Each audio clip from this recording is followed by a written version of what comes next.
जय हिंद दोस्तों। हम लोग इसके पिछली वाली क्लास में पढ़े थे वेग। वेग क्या होता है, इसके कितने प्रकार होते हैं और सभी प्रकार के बारे में पढ़े थे। आज पढ़ेंगे त्वरण। ठीक है। त्वरण। त्वरण की परिभाषा होती है और फार्मूला होता है।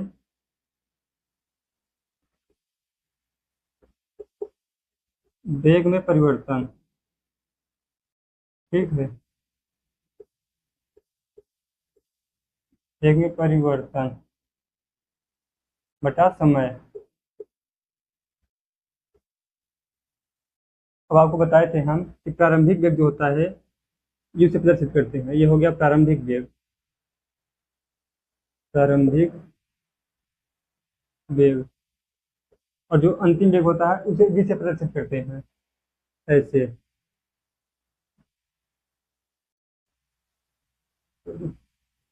वी। ये हो गया अंतिम वेग।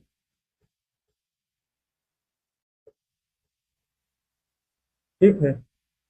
और समय को टी से, टी को मतलब हाँ, समय को टी से प्लस करते हैं और त्वरण को ए से। ठीक है। अब त्वरण को ए से प्रदर्शित क्यों करते हैं, क्योंकि त्वरण को अंग्रेजी में एक्सलरेशन कहते हैं। इसका पहला शब्द जो है ए आ रहा है, इसलिए एक्सलरेशन ए से प्रदर्शित करते हैं। ठीक है। समय को टाइम कहते हैं अंग्रेजी में टी। ठीक है, समझ रहे हैं। तो वेग में परिवर्तन यानी जो वेग चल रहा है उसमें परिवर्तन हो जाए और उसके बटे समय हो जाए तो वही होगा त्वरण। जैसे वेग में परिवर्तन प्रारंभिक का यू होता है और अंतिम भी होता है, इसमें परिवर्तन हो जाए। ठीक है। जैसे यहाँ देखिए, कल त्वरण को ए से लिख देते हैं, तो इसमें परिवर्तन करना है, यानी पहले हम लोग अंतिम वाला लिखिए। वी। वी माइनस, परिवर्तन होना है। परिवर्तन मतलब ही घटाना होता है। और फिर आप प्रारंभिक वाला लिखते हैं, यानी कि यू। ठीक है। वी माइनस यू, और समय लिखना है, समय को हम लोग टी से लिखते हैं। टी, यानी कि एक्सलरेशन बराबर त्वरण बराबर V minus U by T. ये हो गया आपका त्वरण। और इसका जो मात्रक होता है ऐसे लिखते हैं। वेग का मात्रक आपको बताए थे मीटर पर सेकंड होता है। ठीक है। इसका मात्रक जो हो गया मीटर पर सेकंड हो गया। और इसका समय का मात्रक सेकंड होता है, ये सेकंड लिखेंगे इसे, एस सी लिख देते हैं। मीटर पर सेकंड, पर का मतलब घटाना होता है, यानी कि ये भी आ जाएगा नीचे, ऐसे यहाँ देखिए। मीटर सेकंड गुण से सेकंड हो जाएगा, और सेकंड सेकंड में सेकंड का गुणा करेंगे तो स्क्वायर कट जाएगा, अब जानते हैं। ऐसे लिखिए आगे, मीटर प्रति सेकंड स्क्वायर। ठीक है। तो आपका त्वरण का मात्रक हो गया मीटर प्रति सेकंड स्क्वायर, इसे याद रखिएगा। तो इसके बाद हम लोग परिभाषा देखते हैं, त्वरण की परिभाषा क्या होती है।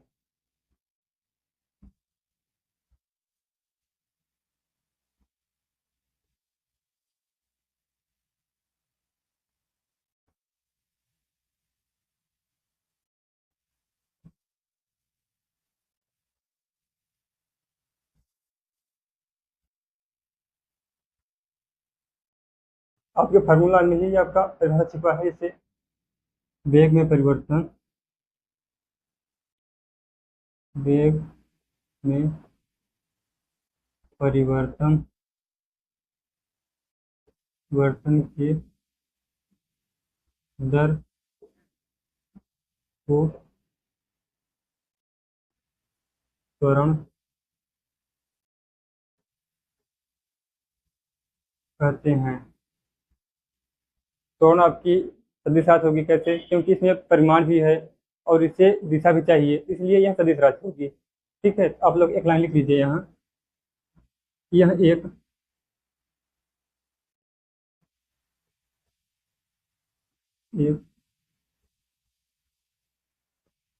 सदिश सदिश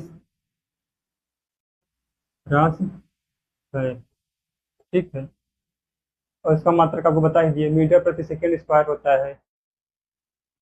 जिसका मात्रक है लिखिए, जिसका मात्रक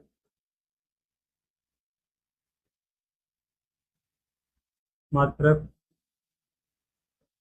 मीटर प्रति सेकेंड स्क्वायर, ठीक है, स्क्वायर होता है।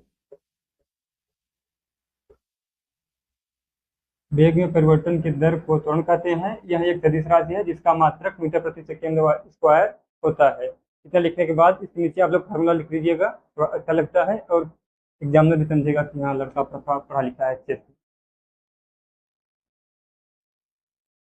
त्वरण, त्वरण बराबर वेग में परिवर्तन, ऐसे लिखिए आप लोग, वेग परिवर्तन, वेग परिवर्तन बटे समय, ठीक है। और इसे इसे अंडरलाइन कर दीजिए। आप लोग ऐसे लिख सकते हैं इसे शॉर्ट में, त्वरण को हम लोग ऐसे प्रदर्शित करते हैं, इसे एक्सेलरेशन कहते हैं, ये ऐसे, ठीक है। वेग में परिवर्तन, पहले अंतिम वाला वेग, अंतिम वाले वेग के हम लोग बीच कहते हैं, माइनस प्रारंभिक वाला वेग u बटा समय, समय को t से प्रदर्शित करते हैं, t, ऐसे अंडरलाइन कर दीजिए और यहाँ लिख दीजिए इसे, इसका मात्रक लिख दीजिए, मीटर प्रति सेकेंड स्क्वायर, यहाँ लिख दीजिए मीटर प्रति सेकेंड स्क्वायर। तो आपका थोड़ा ज़्यादा लिखना भी हो जाएगा तो समझ में आएगा, ठीक है। अब हम समझ रहे हैं कि आप त्वरण समझ गए होंगे अच्छे से। अब इस पर आधारित एक हम लोग प्रश्न कर लेते हैं, ठीक है। तो इसे आप लोग लिख लीजिए या स्क्रीनशॉट मार लीजिए, तब एक हम प्रश्न करते हैं त्वरण पर आधारित।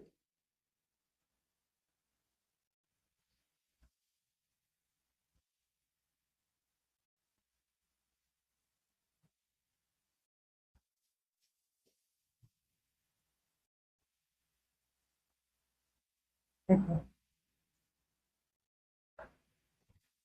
तो सवाल है, हम पढ़ रहे हैं, आप देखिएगा।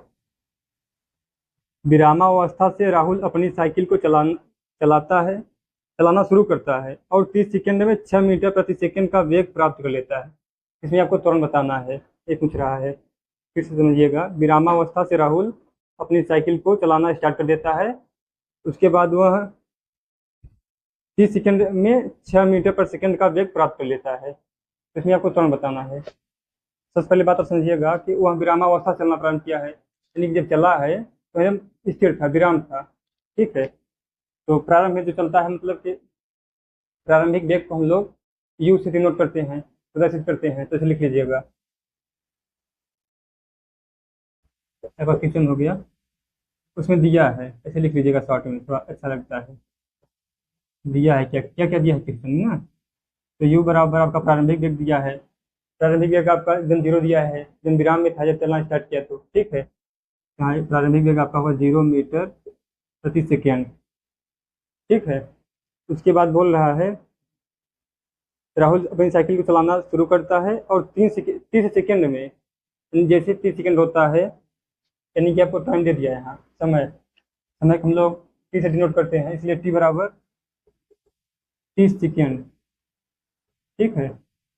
30 सेकेंड में 6 मीटर पर सेकेंड का वेग प्राप्त कर लेता है, यानी जो आपका अंतिम वेग होगा 6 मीटर पर सेकेंड होगा, ठीक है। तो अंतिम वेग, अंतिम वेग को हम लोग बताए हैं आपको, v से प्रदर्शित करते हैं, यहाँ 6 मीटर प्रति सेकेंड, ठीक है।